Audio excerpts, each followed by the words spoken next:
Hello, good afternoon. I'm Kevin Gray, and welcome to the Westchester 2023 Education Funding and Policy Outlook. This is part of an ongoing commitment from Westchester to provide relevant information to our education community. So before we get started, I want to do just a little bit of housekeeping. Your microphones will be muted during the webinar. If you have any questions, please answer them in the chat. We do have a list of questions that have come in already. We're going to try and get to all of them. And if we don't get to them, we will, if we don't get them on air, we'll follow up after.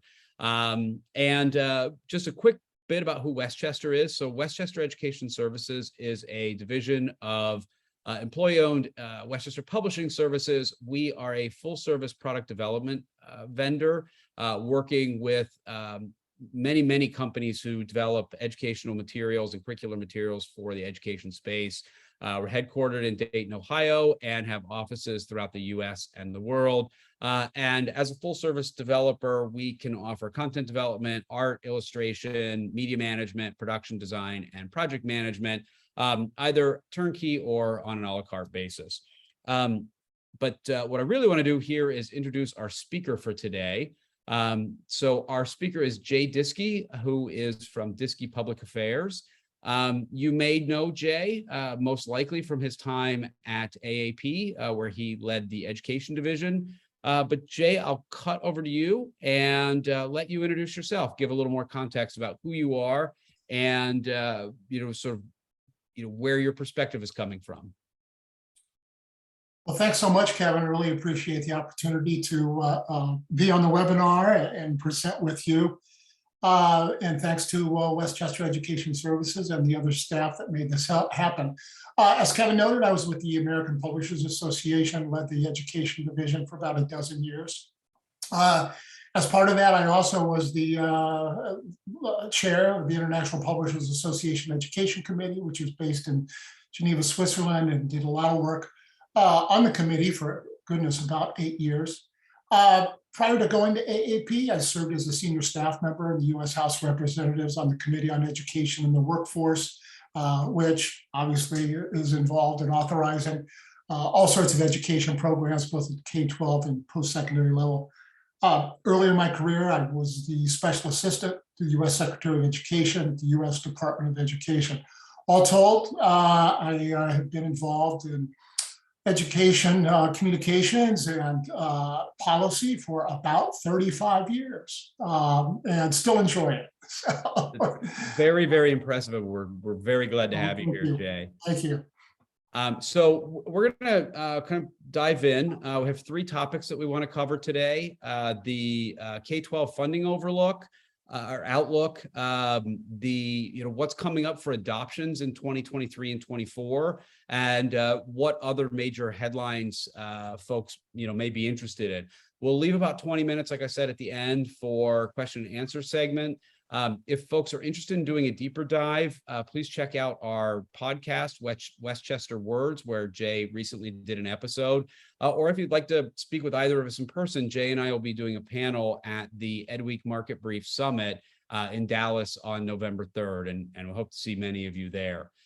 So Jay, let's really dive into it. How does the outlook look, and what are some things that contribute to your feeling of the outlook? Yes, Kevin. Overall, for fiscal year 2023, and I do emphasize 2023, things could be different in 2024, and I'll get to that in a moment. But the outlook is bright. There really are just unprecedented amounts of funding of federal and state education aid, and market conditions remain very strong. They've been strong for well over the past year. As a pandemic widens down, kids get back into school, et cetera. But there's a great demand for K-12 services, instructional materials, education technology, and I'll go more into that. Now, I underlined that 2023 and made a very quick mention of 2024. As anybody who watches the news, particularly the financial news, which I do way too much of looking at the markets, the R word, recession, is out there, being bandied about. by hundreds, if not thousands, of economists. It's very difficult to say whether we will have a recession, et cetera. But in terms of 2023, which is what this outlook is all about, a lot of the numbers that I'm going to provide to you right now are not tentative. The state budgets, nearly all the states have passed state budgets.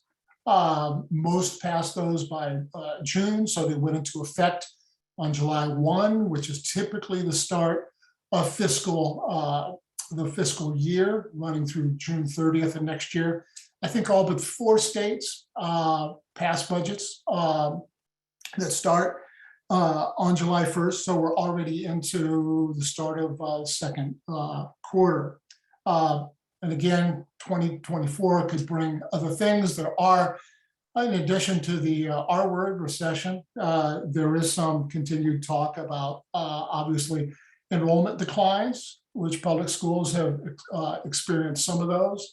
It's not certain how deep or how significant those are. There's a number of estimates, which I can get to in a little while.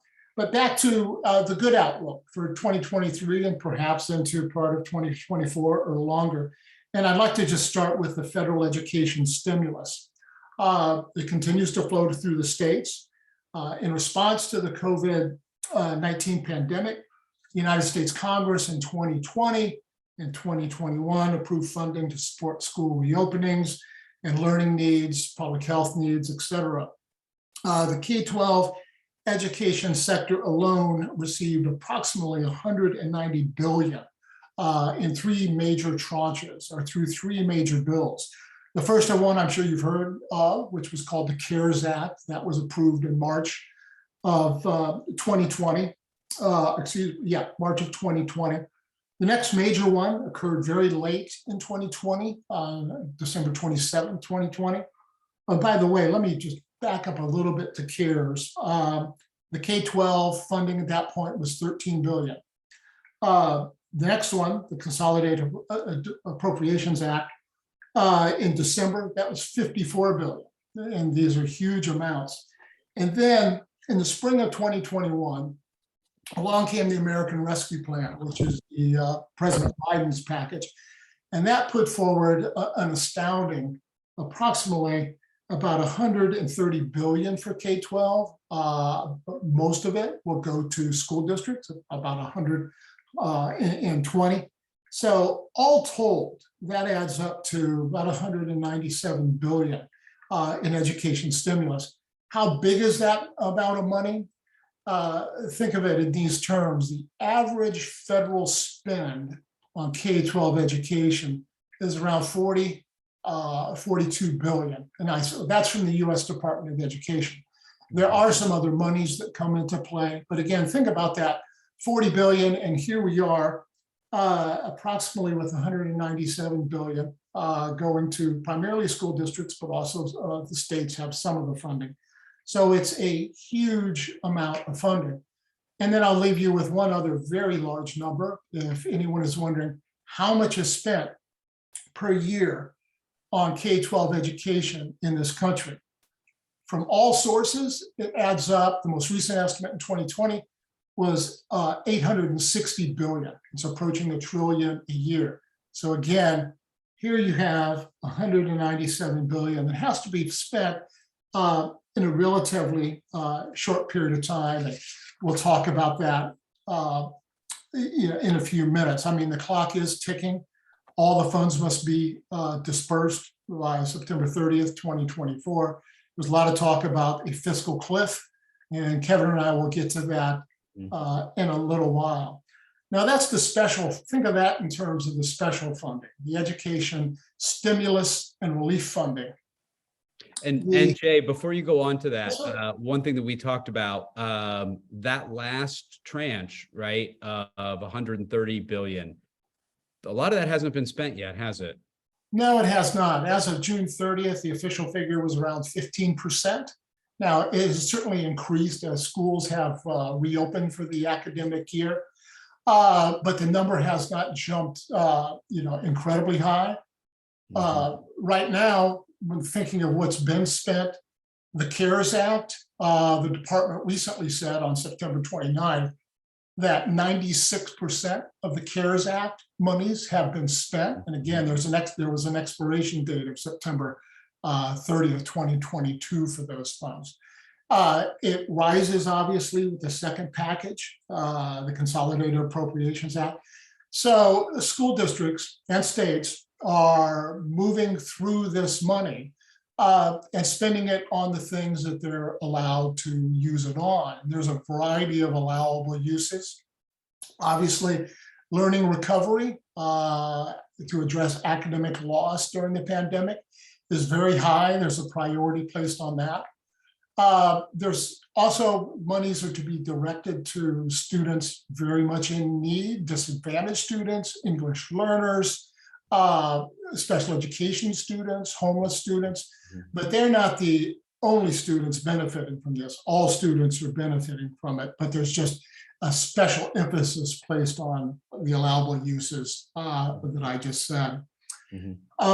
Moving away from this, what I call, the special relief funds here, and we'll get back to that in a minute.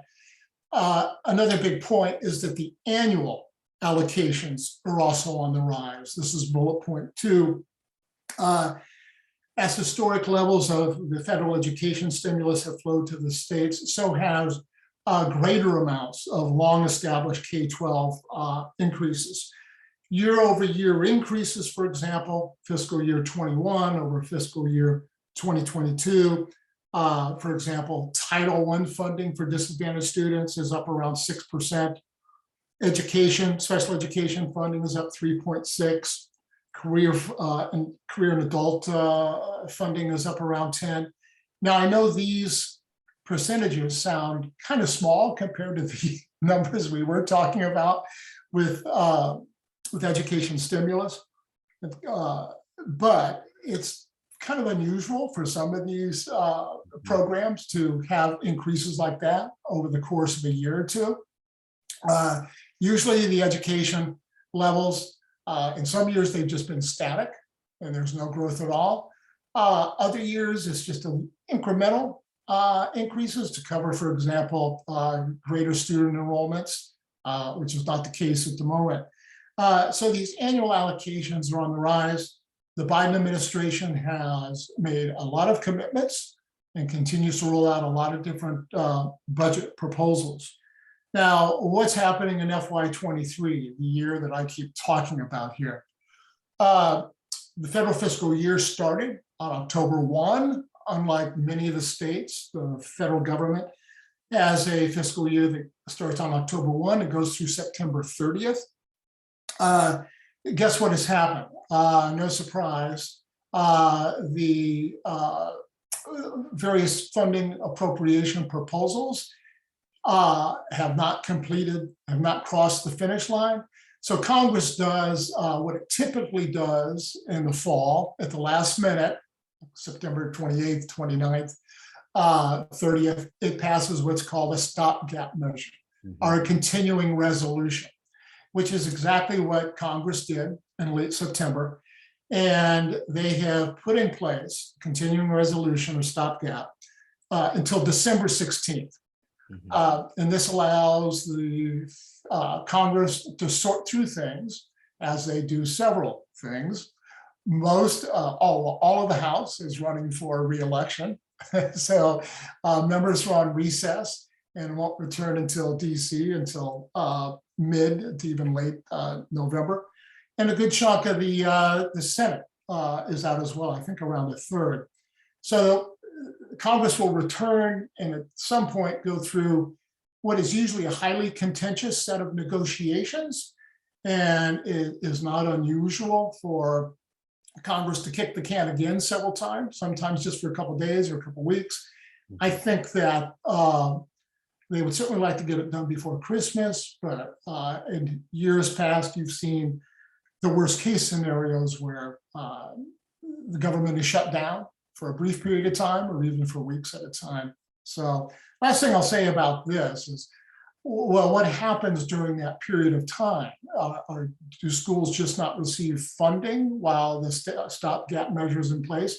They do receive funding, but they receive it at the last year, fiscal year 2022 levels. So the funding keeps flowing, but new monies don't. Mm. Moving from the federal to the state K-12 funding has hit record levels. As state economies have improved, state lawmakers have, in most states, enacted record school aid budgets. And it's, just all sorts of new money for school districts at the moment. State aid budgets in the following high enrollment states include the following. For example, in Michigan, 14.6% increase in aid, which is a huge increase, in 1 year. California almost hit that level, 13.7% increase. Pennsylvania's at 11%, Florida 8.3%, New York 7.2%. So in other words, states have spent, or are spending, I should say, a lot of the monies that they have recouped as the pandemic ends and economies get going again. And this has allowed, again, state aid increases, but also increased funding for special programs and allocations. For example, the California legislature approved a new $3.6 billion block grant for district purchases of instructional materials. In my time in monitoring state allocations, which goes back about 2 decades, I've never seen an allocation, one-time allocation that large for instructional materials. Now, one caveat, the block grant is flexible. Districts can use it for other things. They're supposed to use it for instructional materials, but they could shift some of the spending to other levels. What I say in response to some clients who said, well, gee, we wish there was a requirement. I say, look, even if half this money, if only the 3.6 billion, even if half of it were spent on instructional materials, it would still be a very significant amount of money.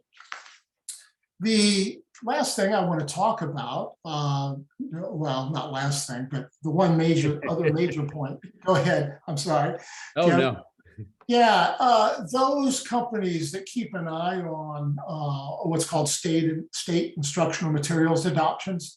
In some cases, people still call them textbook adoptions, but I think officially they're still called instructional materials adoptions. For starters, I think some people are asking, well, gee, there was some cancellation of adoptions during the pandemic. Did things get back on track? By and large, yes, there were indeed some cancellations, not necessarily due to, well, let me put it this way. There was a great deal of uncertainty, as we know, in 2020, what economic conditions would be in a year or 2 or 3. So there was that uncertainty, but there was also just difficulty in bringing people together to discuss materials, to review them, to adopt them at the state level. When I say bring people together, content experts, policy people at the state level, in addition to district officials. So all of that has gotten back on track. And there's really, I think over the course of the next 2 bid and review years, there's more than 40 adoptions. And I'll just hit a few of these real carefully. And by the way, when I say bid review, the classroom implementation of each adoption generally occurs the academic year following the bid review. So publishers pay a lot of attention to the bid and review year, publishers and ed tech companies. Sometimes that review period is longer, but let's just think of it in terms of the year. 2023, Florida Science is still scheduled to be reviewed. North Carolina, science, health, and the arts. Oregon is also doing science, as is in Tennessee. And Texas has quite a large science adoption. 2024, we pick up the science theme again. And then looking at California, you see math. which is tentative. Why is it tentative? It's because there's been a long time debate or ongoing debate in California over the curriculum framework, which must be finalized before the math adoption begins to take place. In all likelihood, the math adoption will be delayed. Florida World Languages, Arts, Career Tech. Moving on down, to Texas, looking again in a big state. Social Studies, this is another case where there will be a delay. And that has to do with disagreements over social studies, which is not uncommon in the Lone Star State. So what you see is, a number of opportunities here. I keep a schedule for the clients I have, clients that want to take a look into this, and it moves through. I think the current adoption calendar I have moves through bid review 2025, and then inward and onward. I'm constantly updating it. So goodness, Kevin, I think anything that you want me to take a look at. Yeah, I think, this is interesting. I know a lot of folks had questions about adoptions. Not surprising that the folks who the adoption dates are a little squishy. I think most of us are used to expecting that California, Florida, and Texas, have a lot of weight to throw around, and there's also a lot of internal debate in those states. So not surprising to see those have some fluidity in them, but it is promising to see some of these adoptions moving forward after a couple of years of not knowing what the heck was going to happen with them. So Jay, we touched on some of this, but when you and I were chatting before, you mentioned there were a handful of kind of global policy headlines we should cover. So we've got those pulled up on the next slide here. Let's talk about these. Let's start with the learning recovery initiatives and what you're seeing there.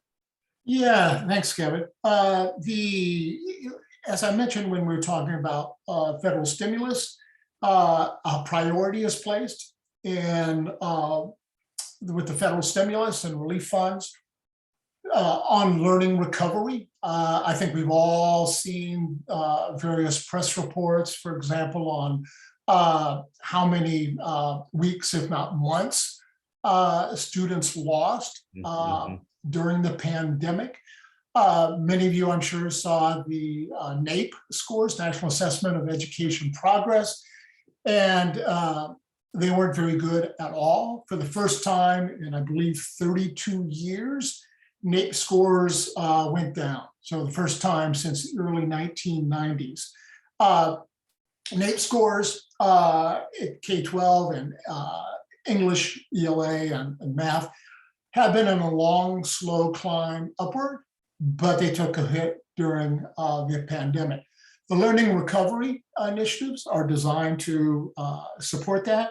And basically, many of those learning recovery initiatives at the state and district level involve intensive tutoring, extended school, extended school day, summer learning and enrichment programs. Those seem to be the 3 or 4 buckets, and they're all related, closely related, that districts are implementing. Now, is there enough money? Well, guess what happened earlier this week? Along comes a study, which I think is an educational researcher journal. They said the $190 million from the American Rescue Plan in relief funds, particularly learning recovery, is not enough. And this piece of research recommended at least $325 billion to a huge number, $930 billion. So a wide range, 300 to 900 billion more is needed to correct academic loss. Frankly, I don't see those sort of monies occurring at the federal level and anytime soon. But what it marks, it puts a big marker out there that there's going to be advocacy at the federal level and probably the state as well for continuing relief funding of some sort to support learning recovery initiatives to correct learning loss. So we shall see. So that really presents an opportunity too for those folks in our audience who are focusing on remediation or tutoring, to this sort of national recognition that there's this need, and then this pile of funds that's yet unspent. I would think that would be something that some of our friends in the space would be trying to figure out how they can take their solutions and help with that. Yeah, indeed, Kevin. And as I mentioned, instructional materials is an allowable usage. Instructional materials, digital content, other forms of ed tech are all allowable uses under the federal spending plans. So. Okay. Now the big question, I think on a lot of people's mind, we're talking a lot about 2023 into 2024, but there is a concern about a fiscal cliff happening. So would you mind kind of talking to that a little bit?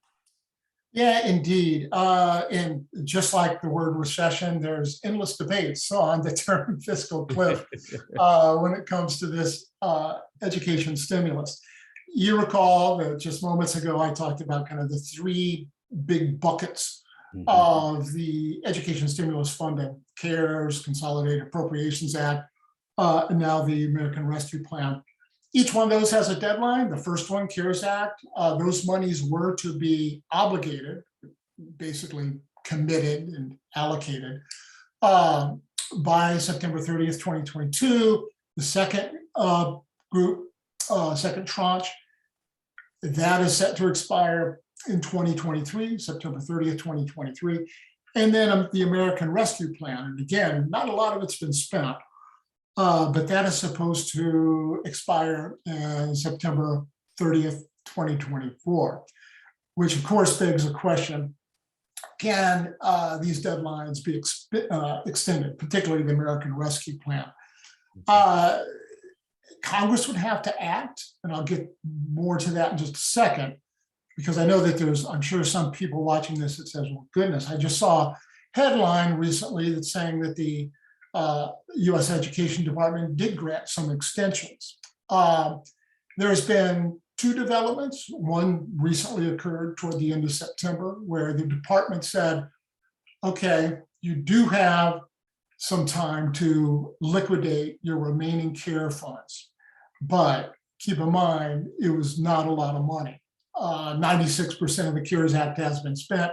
So the department gave a green light for the liquidation, the final spending of 4% of the CARES Act funding.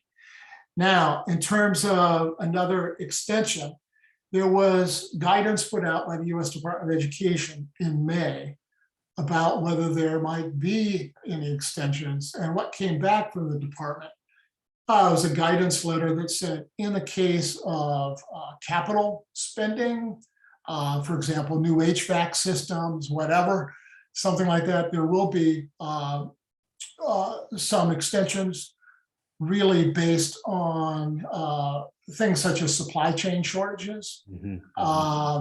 Again, any major building maintenance, capital spending, so to speak. So that's where things are now. But those of us who watch this, and I think many of you watching this webinar are indeed watching it, this is going to unfold here really over the next year or so. Now back to the question, would Congress extend it? I don't see an appetite at the moment, but on the other hand,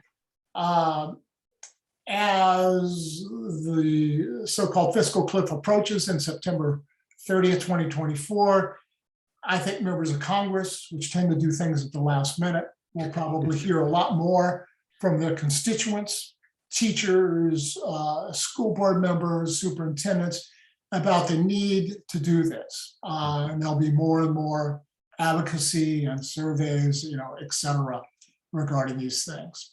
So Kevin, I hope that's not too much on that, but I hope. No, that's great. That's great. We touched on the math framework with California, so I'm gonna skip that one because I think we've covered that, because there's two other headlines that we don't have here that have come out just in conversations that you and I have had. The first is on spending with regard to the digital infrastructure.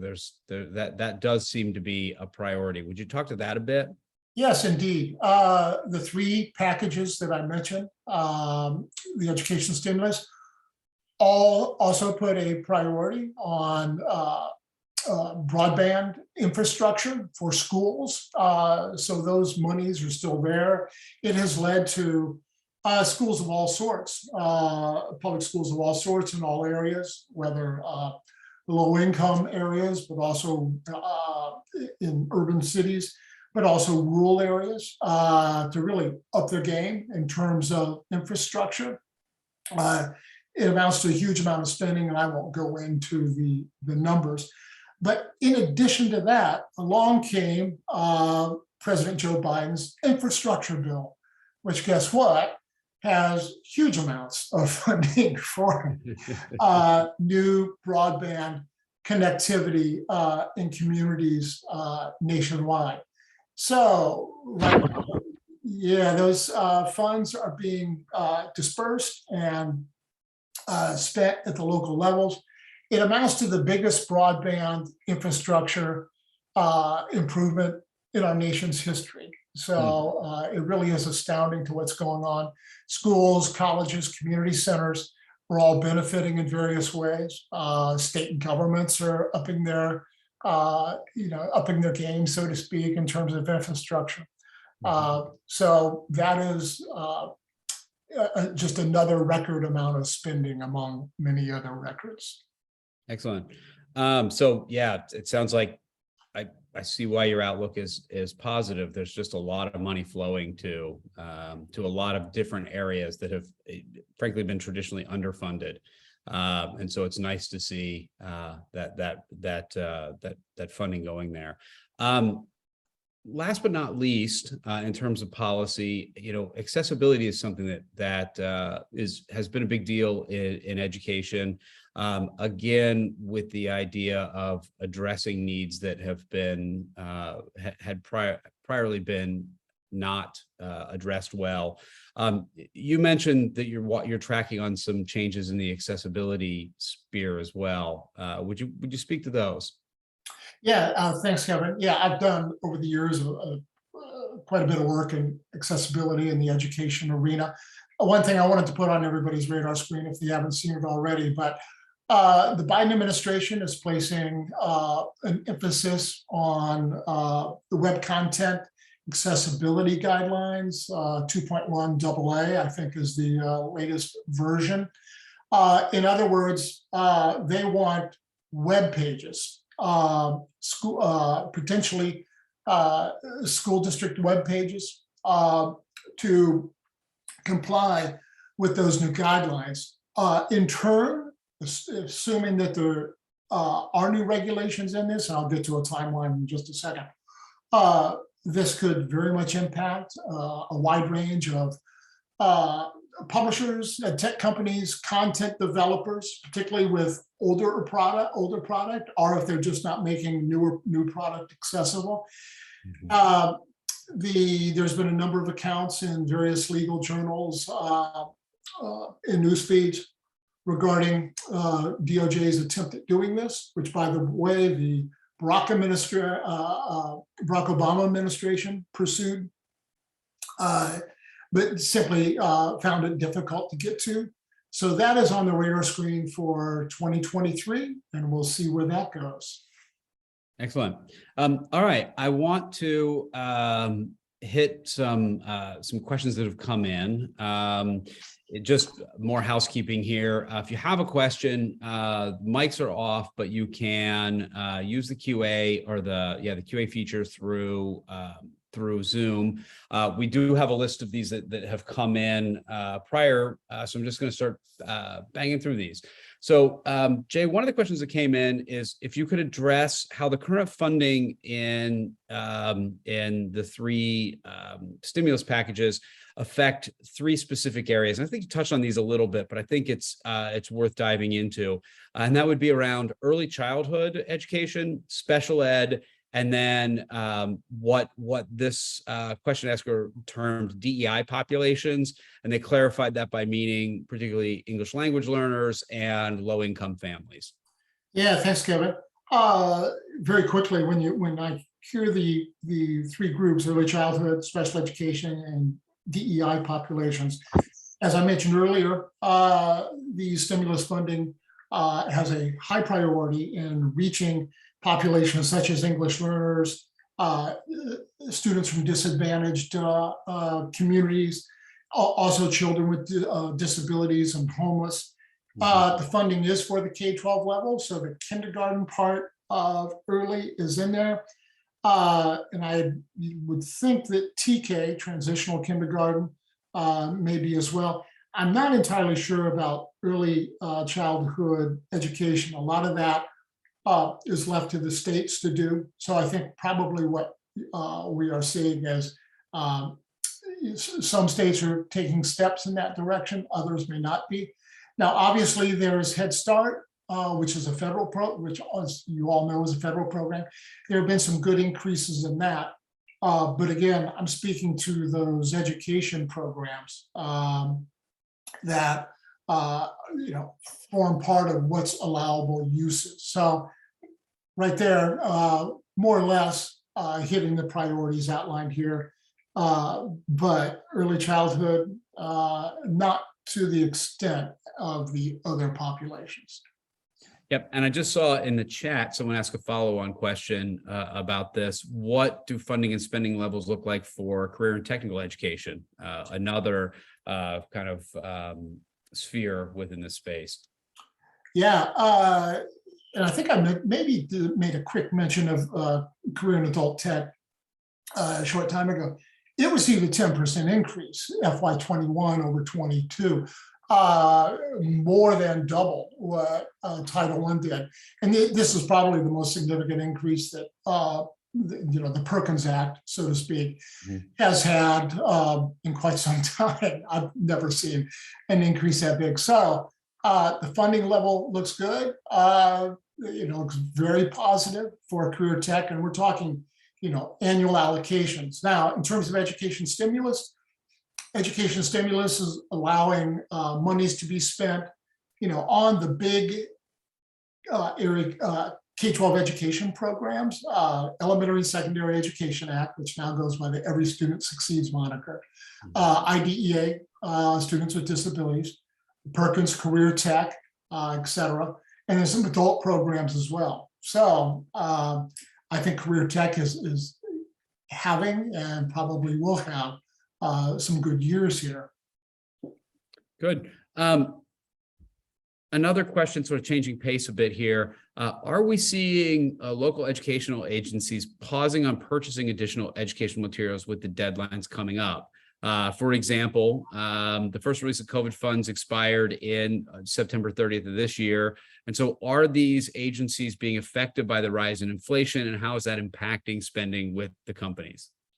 Yeah, well, to address the I word, I've been talking about the R word a little bit, but the I word, inflation, which obviously is affiliated with, in some cases, recessionary conditions.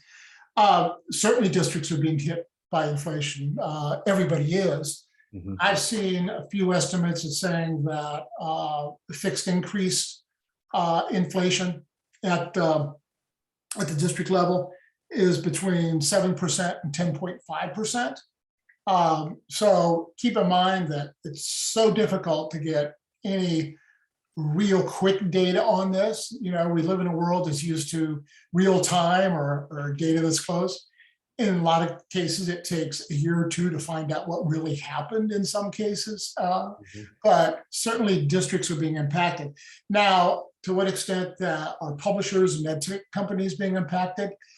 Right now, I haven't seen any slowdown in funding. The publisher clients I have continue to talk about having very, very good years, 21, 22, and they're taking a look at the type of reports that I do for them showing right now good levels of state funding and certainly federal funding.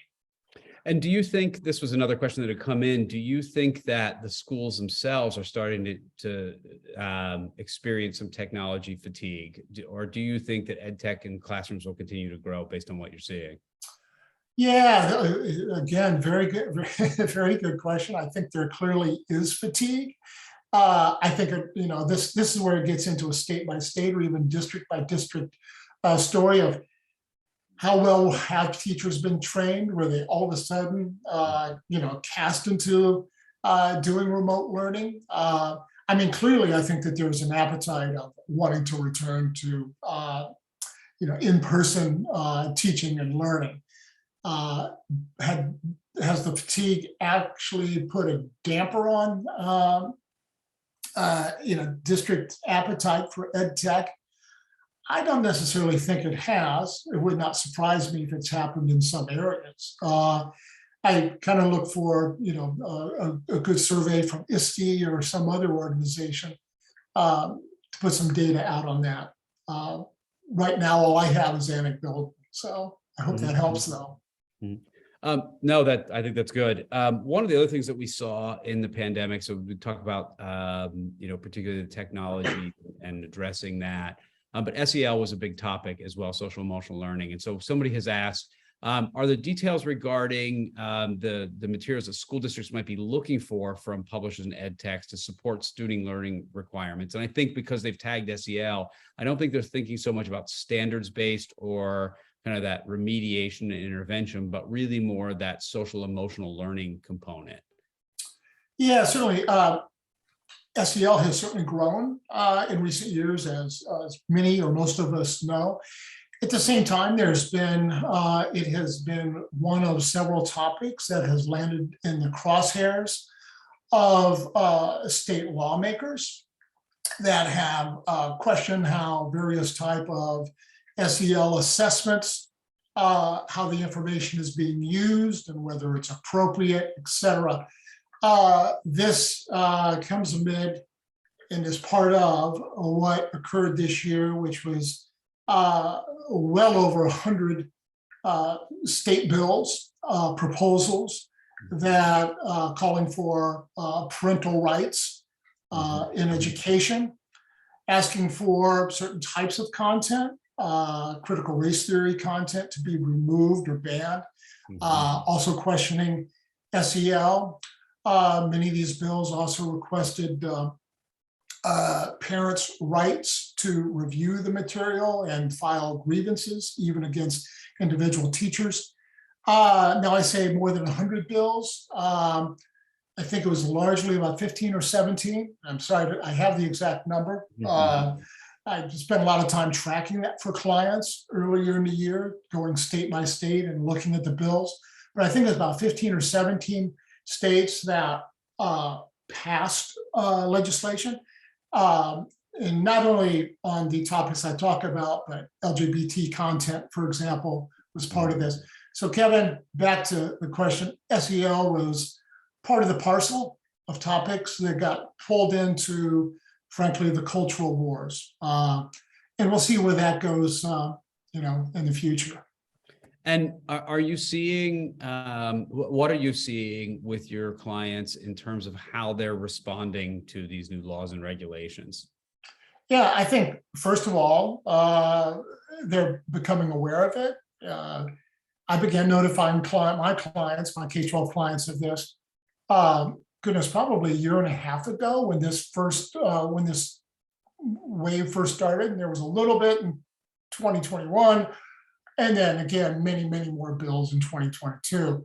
I think there are not necessarily making a lot of content revisions, but a lot of them have asked me, gee, Jay, is everybody doing this? What states are doing it? What should we be aware of?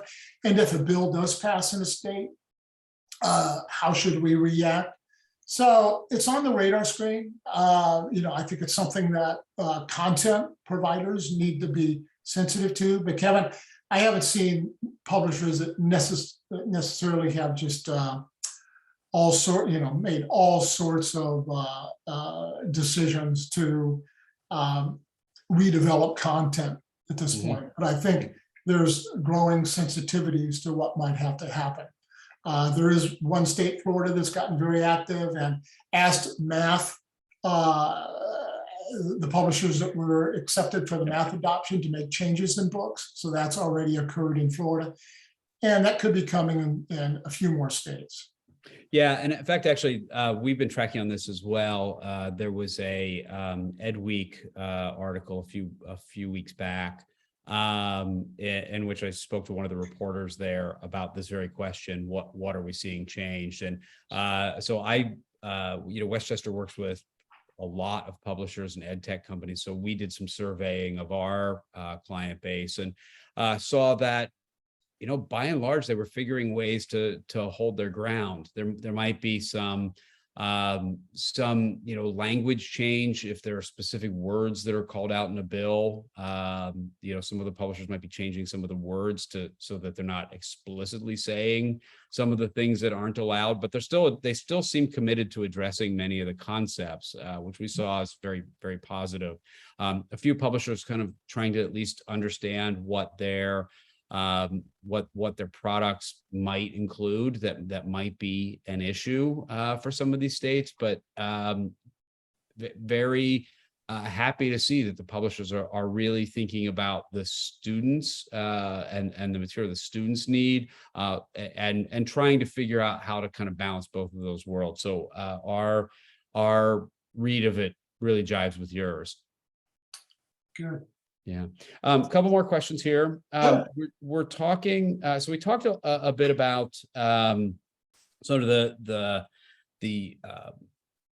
ed tech piece here. Are you seeing publishers and companies thinking about ed tech resource or open education resources? Are they adopting and adapting them? Do they seem challenged by them? Is it a threat in the market? Or how, when you think about OER, and your client base and then the policies you're seeing, what are you seeing? Yeah, goodness. When I was with the Publishers Association, I spent a lot of time dealing with open education resources, really beginning, goodness, what seems like way back in let's say in 2008 and 2010, not only with US publishers, but international publishers as well that went into a major panic about it. I think over time, the panic, at least with US publishers, has subsided to some degree. Some are using their own open education resources. In fact, during the pandemic, there were a number of publishers, I think large, small, and in between, that made OERs available for use as students and teachers had to go to remote learning. The thing that often pops up in terms of open education resources is, are OER products supported? Particularly when they attempt to make a major program, how is support provided? Who does the professional development for it? Who does ongoing tech support? And these are things that many publishers and ed tech companies do. There are some exceptions in the OER world where there's companies that do that, but by and large, the support at times is not necessarily what districts would require. Having said that, there's certainly a role for OER. I think most publishers and ed tech companies have found that. It's not as if, quite frankly, I don't believe that everything will eventually end up all open education resources. I think it's just part of the ecosystem now, along with other, materials that are published by for-profit and nonprofit publishers and ed tech companies. Yeah, you see some interesting hybrids there too, right? Like illustrative mathematics has allows a Creative Commons with their curriculum, and people can, we see publishers partnering on top of that. So it's interesting. Changing gears here a bit.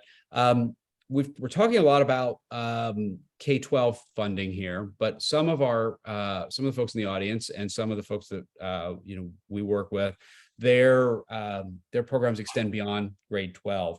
And so are there great, what's a good way to kind of keep abreast of the current public or the federal and state government programs, grants, budgets that benefit 2-year and 4-year colleges and universities? We're talking a lot about the K-12 schools, but the other buyers of big education space. Yeah, indeed.